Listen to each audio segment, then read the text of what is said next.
जय सिया राम। सब सुख लाए तुम्हारी सरना, तुम रक्षक काहू को डरना। बाबा नीब करोली जी महाराज के बहुत ही अलौकिक प्रसंग हैं। उन प्रसंगों को थोड़ी देर ठहर कर उस पर विचार किया जाए, चिंतन किया जाए, तो पता चलेगा कि जीवन का बहुत बड़ा रहस्य उजागर होता है, रहस्य खुलता है और जीवन की जो उलझनें हैं वो सुलझने लगती हैं, जीवन आसान लगने लगता है। नहीं तो ऐसे में तो जीवन बड़ा कठिन जान पड़ता है। आमतौर पे होता है कि कोई व्यक्ति जब भक्ति करता है तो कुछ लोग पूछ बैठते हैं कि सब तो कर्म से होता है, कर्म प्रधान है, कर्म प्रधान विश्व रचि राखा, जो जस करई सो तस फल चाखा।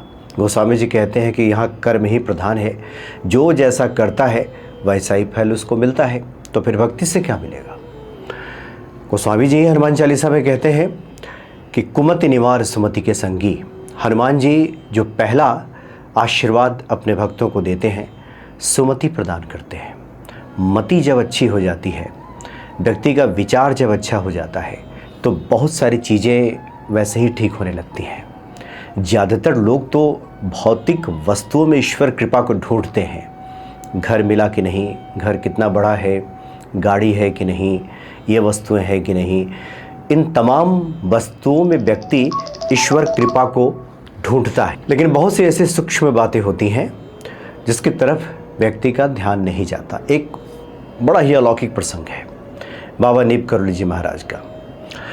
दरअसल कई बार होता है कि कुछ लोग जो आश्रमों में रहते हैं, किसी बड़े मठ में, बड़े मंदिर में उनको सेवा का मौका मिल जाता है तो गड़बड़ियाँ शुरू कर देते हैं, जैसे कि राम मंदिर में देखने को मिला अयोध्या में।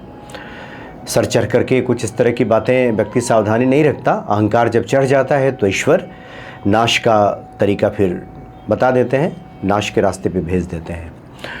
तो एक भक्त था बाबा का, कृपा पात्र था वैसे, लेकिन कर्म की स्वतंत्रता तो सबको दी गई है, तो जिसके तहत वो बड़ा अत्याचार करने लगा। अत्याचार मतलब जो लोग जाएं आश्रम में, किसी को बेइज्जत कर देना, किसी को डांट देना, किसी को एक आध थप्पड़ लगा देना, या ऐसे क्यों वैसे क्यों, इस तरह की बातें। बाबा के वो इस तरह की जानकारी मिलती थी बाबा को, चूँकि आजकल के संतों की तरह नहीं कि अपने इर्द गिर्द लोगों से घिरे हुए हैं और बाहरी बातें उनके तक पहुँच ही नहीं रही हैं। बाबा तो सब जानते थे।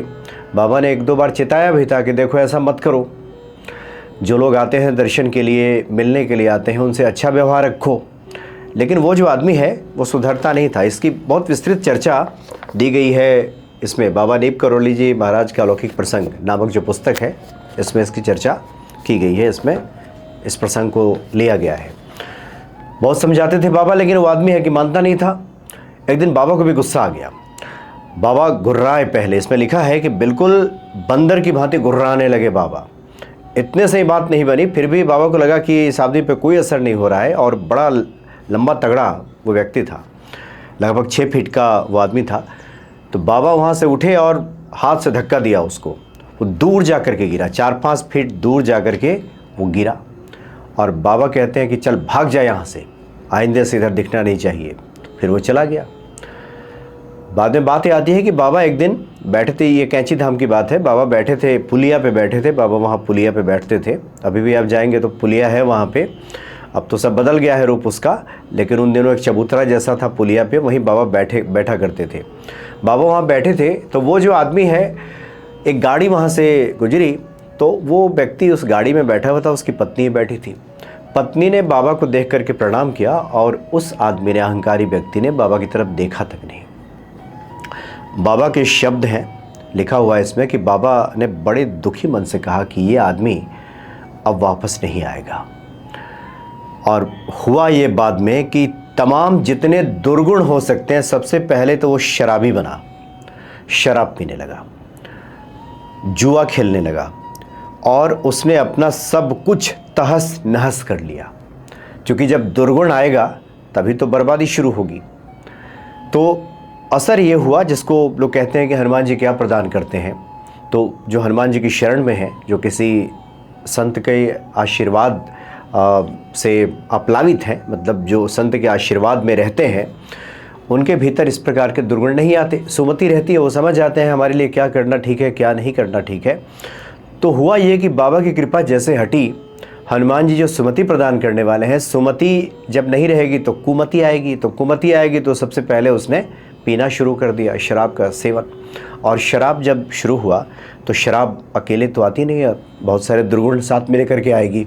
पहले व्यक्ति अलग अलग तर्क देगा कि ऐसे वैसे, और फिर वो धीरे धीरे उस व्यक्ति का जीवन तबाह हो जाता है। इसमें बात आती है कि वो व्यक्ति जो एक समय में खुशहाल था, ईश्वर की शरण में रह करके, बाबा का आशीर्वाद प्राप्त करके, अहंकार ऐसा चढ़ गया और बाबा के समझाने के बाद भी जो भक्तों पर वो अत्याचार करता था, लोगों को बेइज्जत करता था, परेशान करता था, इसका नतीजा ये हुआ कि बाबा की कृपा भी हटी, हनुमान जी की सुमति भी जो प्रदान करते हैं वो समाप्त हो गई और वो व्यक्ति पूरी तरह से बर्बाद हो गया।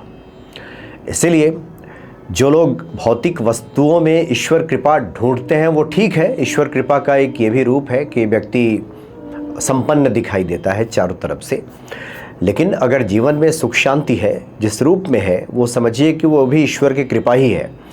नहीं तो इस कलयुग में बहुत सारी ऐसी चीज़ें होती हैं, बहुत सारी ऐसी बातें हैं जो दिमाग को ख़राब कर सकती हैं, मति को भ्रष्ट कर सकती हैं, और मति भ्रष्ट की जब स्थिति हो जाएगी तो सुख शांति सब खत्म, गृह क्लेश में व्यक्ति फंस जाएगा, किसी के साथ उसकी पटरी नहीं बैठेगी, जो बुरी बातें हैं वो उसको अच्छी लगने लगेंगी, और सब वो काम करेगा जो नहीं करना चाहिए। इसीलिए जब हमने कई बार चर्चा भी की है और हमने इसको अनुभव में भी देखा है कि हनुमान जी की कृपा का जो सबसे पहला लक्षण है वो सुमति ही है व्यक्ति की, जो, और जहाँ सुमति तहाँ संपत्ति नाना और जहाँ कुमति तहाँ विपत्ति निदाना। जहाँ सुमति है, अच्छी मति है, वहीं तमाम तरह की संपत्ति है, और जहाँ कुमति आ गई तो विपत्ति निधाना, मतलब तमाम तरह की विपत्तियां भी आ जाती हैं साथ में। तो कृपा, ईश्वर कृपा को इस रूप में लेना चाहिए। हम जो ईश्वर की भक्ति करते हैं, बाबा के ही शब्द हैं कि हम ईश्वर के लिए नहीं करते, खुद के लिए करते हैं। हम हनुमान जी की भक्ति करें ना करें, इससे हनुमान जी पे क्या फ़र्क पड़ने वाला है? कुछ भी फ़र्क नहीं पड़ने वाला, हम पे फ़र्क पड़ेगा। ज़्यादातर लोगों को लगता है कि हमने हनुमान जी को इतने पाठ सुना दिए, हनुमान जी के लिए हमने नहीं किया, हमने तो खुद के लिए किया है।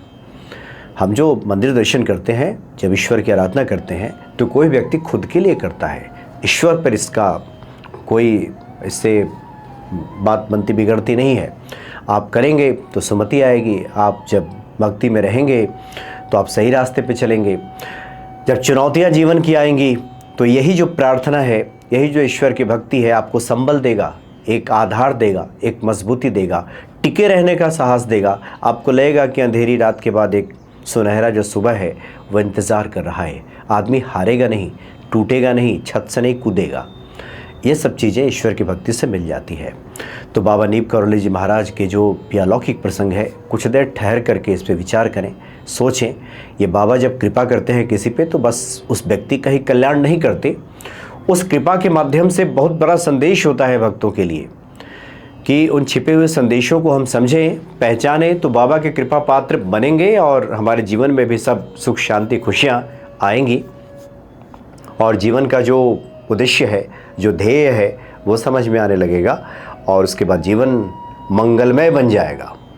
तो बड़े अलौकिक हैं बाबा नीम करौली जी महाराज। जय सिया राम।